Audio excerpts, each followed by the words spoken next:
Good afternoon. Ooh, it's still good morning. Apologies, it's 11:59, so good morning. I should maybe get my mic a little closer here. There we go. Just a little closer on the mic. Not that that matters for folks who are watching on Instagram because I'm not using a mic for Instagram. Just using a mic for my laptop here over on Facebook. Woo! There we are. Oh gosh, a lot of sing-songy today. You're welcome. You're welcome. Comes out sometimes, you know. Well, here we are. Let's sing song. Welcome. It's Friday. It's Friday. I'm not going to sing the song, although I bet you are now, especially if you're of a certain age. Hey, good morning, Courtney. Uh, well, it's afternoon there too, right? Yeah, it's afternoon now. And good afternoon to you. Out on the rock. So here we are. Here we are. Here we are. Here we are talking about. Oh, I covered up my thing. All right, here we are talking about some. Yeah, you're so welcome. The Friday song's in your head now. Just a little earworm. Gonna enjoy that. Here we are talking about. Well, we're going to talk about some philosophy a little bit behind teaching Western classical styles and teaching contemporary voice styles. But before I get there, let me, I'd like to give a land acknowledgement. So my name is Dr. Shannon Coates. I am someone who provides resources for voice teachers and for independent voice teachers especially. Although, you know, music educators, choral directors, music directors, and academic teachers also find my resources good or useful, or so they say. You know. All right, so I am grateful to live and work on the traditional lands of the Haudenosaunee, the Anishinaabe, the Mississauga, and the Wendat-Q-Neo-Cio peoples, and I want to just draw your attention to the fact that in Canada, June is, well, it's Pride Month, but it's also Indigenous History Month. I may be saying that incorrectly. Let me just make sure that I'm saying that correctly. It is National Indigenous History Month. Okay, there we go. So it's National Indigenous History Month here in Canada. So something to consider. There are lots and lots of resources out there, especially if you're a Canadian, lots of resources out there. And something to consider is perhaps availing yourself of some of those resources this month and understanding the experience of Indigenous people on these lands in particular in this month in particular, something to consider. Okay. As I said, so, and I'm about an hour north of Toronto oh gosh, and I see that I'm quite dark on Facebook. The light is not great over there. Let's do this, and then you can see my eyes a little better. Oh, and also my hair is awesome. Okay, let's do that. Oh, but then I won't be able to read my thing. Okay, well, let's see. Maybe I can do it. We'll see. You're welcome. You're welcome. So here we are today, talking a little bit about contemporary styles and classical styles. And I want to, and not just the styles, but teaching them and the pedagogical philosophy, the underpinning philosophy behind teaching those styles. And I want to just make it clear that I am doing some contemporary voice classes this month, June 13 and 14. No, are those the right dates? 14 and 15. June 14 and 15. My calendar's over there, so I'm just like looking. June 14 and 15.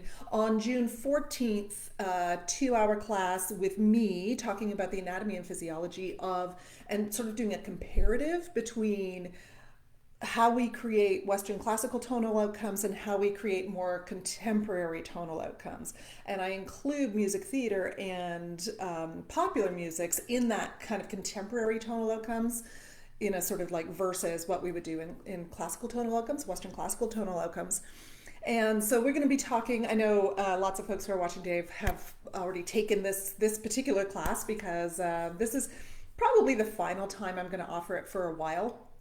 And so I've actually updated it, just so you know. So if you've taken it before, you might want to consider taking it again because I've updated it.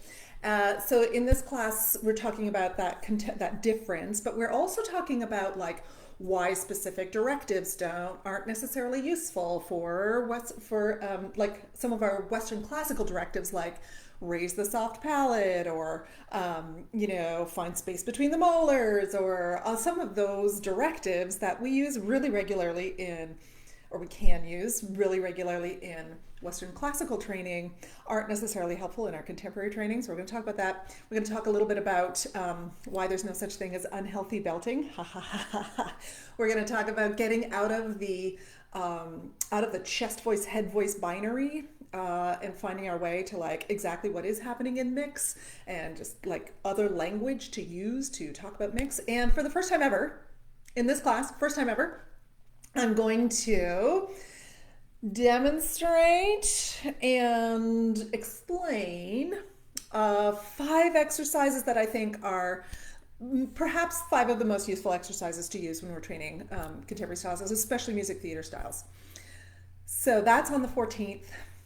And then on the 15th, Jess Baldwin and I are going to be on a panel talking about the philosophical differences between teaching Western classical and contemporary styles, why music theater, and we're going to talk about this a little bit today, but why music theater is not actually a bridge between Western classical and contemporary styles in terms of pedagogy. So in terms of the way we teach, music theater is not actually a great bridge, because we teach music theater very similarly to the way we teach Western classical styles, like the actual way we deliver the information, the pedagogy. So we teach that very similarly, and that's kind of like over here, and then our contemporary and music and popular music styles is over here, and it's a different pedagogical concept. I want to talk about that a little bit today, but in the panel with Jess and I, we're also going to talk about why cross training is kind of a myth. We're going to talk about why your Western classical degree probably did not prepare you well to teach contemporary styles, but it probably prepared you pretty well to teach music theater styles, but not necessarily to teach popular music styles in terms of the pedagogy, in terms of your understanding of how we teach these styles. So I hope you'll join us on those. You can come to one or the other, or you can come to both and get $50 off. So you can buy them both and get $50 off. And the links are all on my website. And I will also put links, all over the place so you can find them. All right, so that's the spiel, and that's what's coming, not next week, but the week after. And today, I just want to do a brief little thing about popular musics and contemporary styles. So as you likely know about me, I have an undergraduate degree in vocal performance, as well as a master's and a doctorate in vocal performance, specializing in voice pedagogy.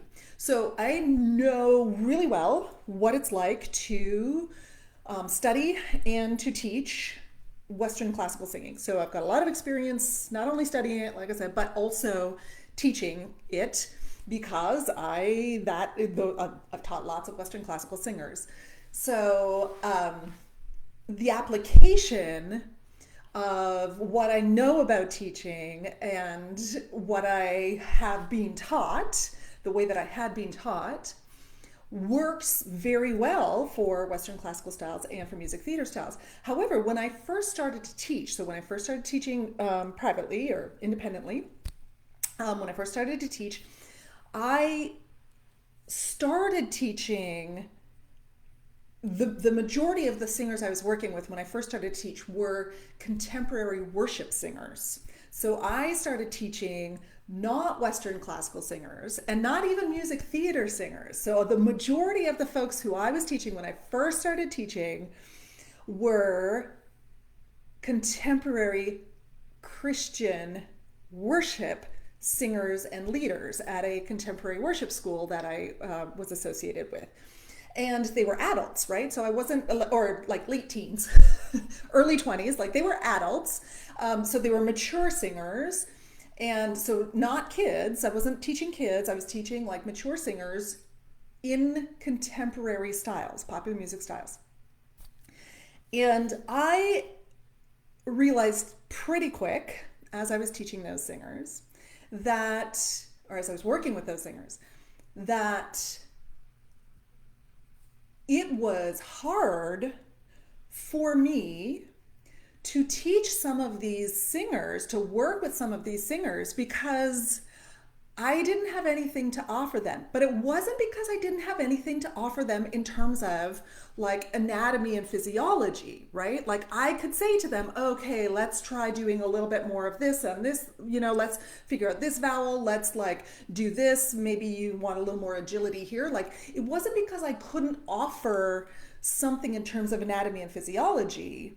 It was because there was nothing to correct.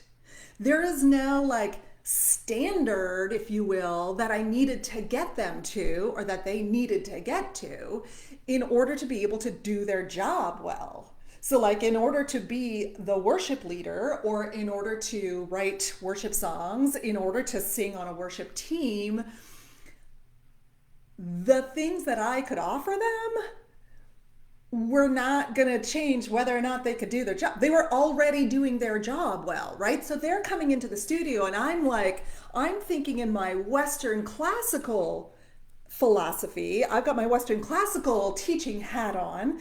And so I'm going like, okay, so let's look at the breathing first. Okay, so the breathing isn't like as low as maybe it could be. They've got maybe a little bit of lock in the shoulders and like, okay, so they're leaning on their one leg because they're guitar players or singer-songwriters or, so there's like a little bit of alignment stuff going on there. Okay, but they still sound amazing. And they're still able to like hit all the notes they want to hit. And they're still able to do what they want to do with their voice. So it ain't broke. What do I tell them to do? Like, do I tell them to do like breathing exercises right now? No, I don't. What? And then I like run through the next thing on my checklist. Okay, so let's just see about vocal tract shaping. So they're not really opening their mouth very much, but I can still understand everything they're saying. When they go up high, they seem to like really put their head back and their chin down, but which I thought at the time was not a good way to sing, by the way. I thought that was poor vocal production, because I thought in Western classical styles. And so I was like, okay, so when they go into the higher pitches and in those higher like emotional parts of the song, they put their head back, they put their shoulders get back, and then they're like, their arms are out and their head's up and their chin's really far down.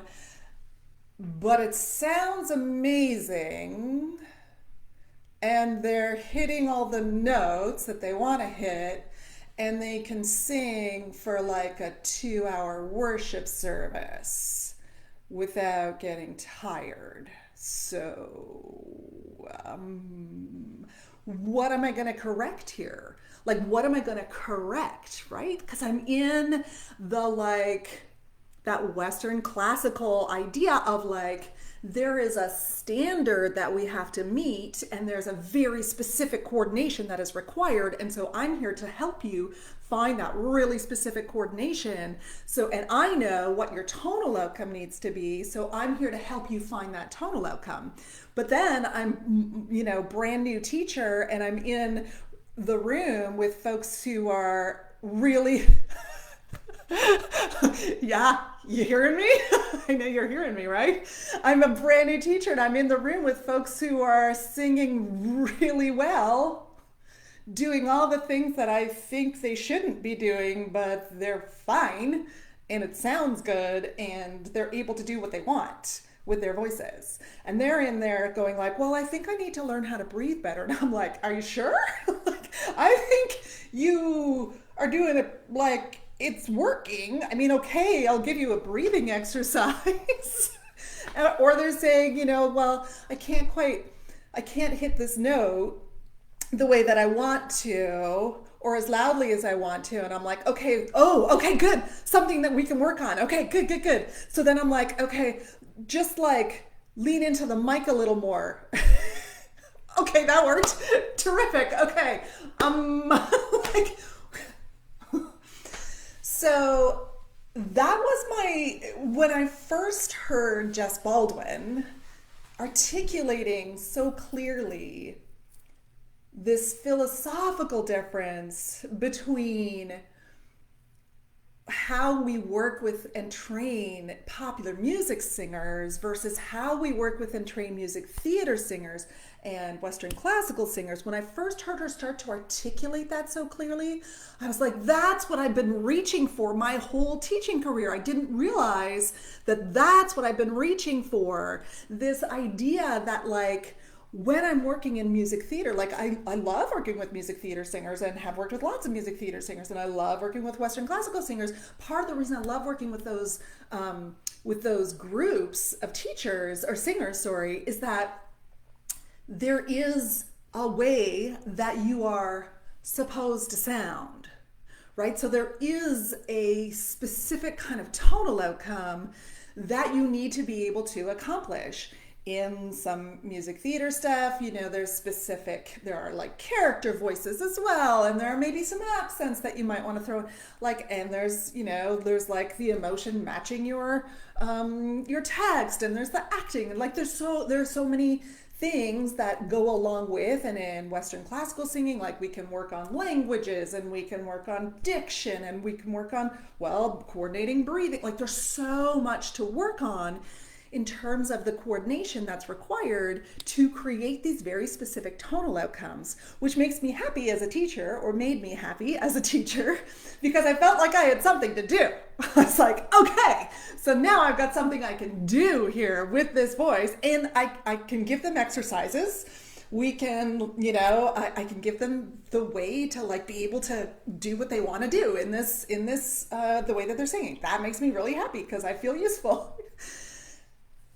And then when I heard Jess talking about that, about just this philosophical difference, I was like, oh yeah, that's why I can find it so challenging to work with, popular music singers who are already well developed and who are already like achieving 90% of what they want to do with their voices.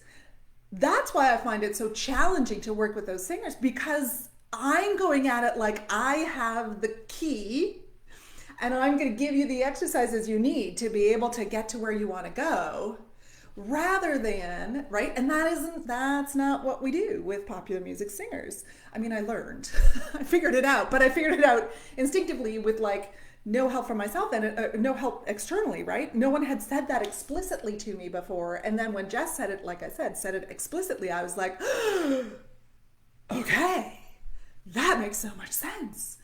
So when I'm working with popular music singers, I am there as a consultant. I'm not there as the teacher. I'm there as a consultant. So through the years, I've had lots of popular music singers come into the studio because, you know, I'm getting tired at the end of I do a 1 hour set and I'm tired at the end of it.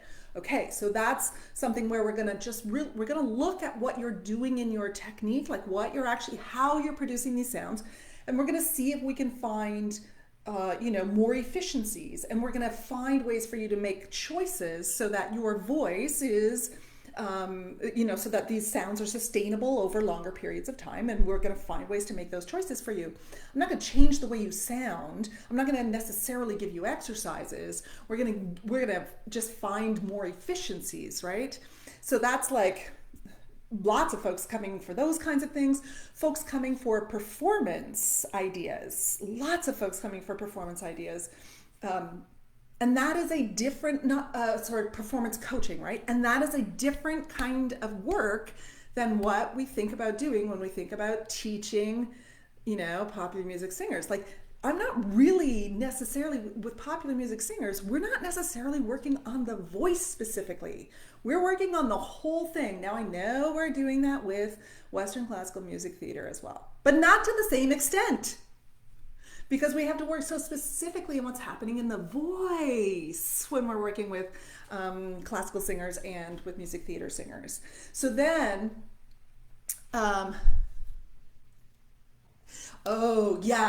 you know what? Lindsay brings up a really good point over on Facebook too. Some of my singers hate that approach when I'm asking them if it's more or less what they want instead of just telling them it's better or worse. And it can be so difficult to get a singer to process that. Yeah, absolutely.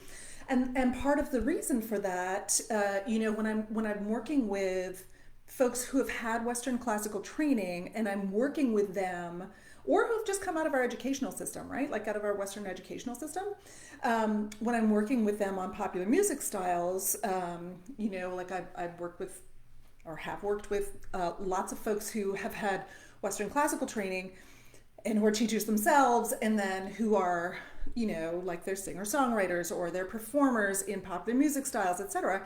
And those folks, it can be really challenging to come out of that, yes, it can be so challenging for them to come out of that mindset of, I'm coming to Shannon because she's going to tell me what to do. She's going to tell me how I should sound, because that's where they've been their whole lives, right? Their whole singing journey has been like, the teacher's going to know best, the teacher's going to know best, the teacher's going to tell me what to do. And I know that isn't all teachers, I know, and yet that is the system in some ways, right? So it's a transition for them to not seek my approval constantly and build themselves up, to empower them. Yes, exactly. It's a real transition, and that can be a really for us as teachers, it can be a really challenging thing for us as teachers to recognize, right? And to recognize where I am in this process and where the student is in this process of turning into this more self-directed learning, right? Where is the student in this process? And where is the student in this process of finding their own voice and having their own agency and being empowered themselves? So a lot of the times, I struggle with some students who think some worship songs must be sung exactly like the original artist, but their own voice is amazing. Yes, that too. And I'll say too, in contemporary worship settings, I think there is also a whole other little layer in there, because we don't want to appear as if we're performing on stage, right? Because it's supposed to be I don't know, what's the word, like intrinsic. It's supposed to be authentic, it's not, we don't want to perform. And so there's this whole other layer there when we're talking about, you finding the way to express is not learning how to perform, right? You finding your own authentic expression is the way that this is going to look authentic, and is going to be authentic on stage. That is the way, right? But it's very tricky, because as soon as you start to work with contemporary worship singers on like performance, like the stuff that you would do with any other popular music singer, to find authenticity and to find agency and to basically, it's performance practice, right? Like that's how we work to find authenticity on stage. They can get frustrated or annoyed because they think that you are coaching them to act, or you're coaching them to perform in an inauthentic way, right? And that's not what they want to do. They don't want to be perceived as being inauthentic when they're leading worship, which is fair. But that can be such a tricky little layer in there. Woo, that can be so tricky. Woo. And also finding agency, finding that, finding, again, like for our contemporary worship folks, like finding that their own voice. Yes, and they're trying not to draw attention to themselves, that too, right? And finding their own voice and giving them, working with them to find that, to get on that journey of like, your voice is the thing, is the authentic thing, and is the thing that is going to be, that is going to draw the congregation in as well, right? Like we're not, all the layers. all the layers in contemporary worship. I've been there. Gosh, I was going somewhere. Let me look at my notes and make sure that I got where I wanted to go. Vocal track registration. Oh yeah, that's the other thing. Like you're like, okay, let's work on registration with this singer, and then you're like, yeah, but everything in this singer is working really well for their registration. Okay, so now what do I do? So that's just something to consider and something to just kind of whet your appetite for the popular music's panel with Jess Baldwin and I. So where we're going to kind of break this down even more. And Jess is, Jess is we're both independent voice teachers and have worked with, we worked independently in the studio. And also, like I said, Jess was one of the first people, I think the first person I ever heard to really articulate this specific difference philosophically between teaching popular music singers and music theater and Western classical singers. She was the first one to really articulate it explicitly, and I was like, oh yes, that's what I've been searching for. That's the language I've been looking for. That's what I've been reaching for. So she's going to break that down a little bit further in that class, as well as talk a little bit about, we're going to talk a little bit about why cross-training is kind of a myth. I mean, it isn't, but yeah, we're going to talk a little bit more about that. And we're also going to talk a little bit about why contemporary music and teaching popular music styles in an academic setting is problematic. So what's problematic about having a contemporary music / popular music's degree where you go into an institution, and like what's problematic about that and why it may not be the best thing ever, or why it may not be able to deliver on what it wants to deliver on. Let's maybe put it that way. Why that won't be able to why it won't be able to deliver. And I think probably you can imagine why. But we're going to break that down a little bit more too. Anyway, if you're interested in the classes, I hope you'll consider coming on out. Like I said, the links are all over the place, but on my website if you want to just go there directly. Take care. Think about some of the ways that you're working with your Western classical singers. I mean, so one other little thing, right?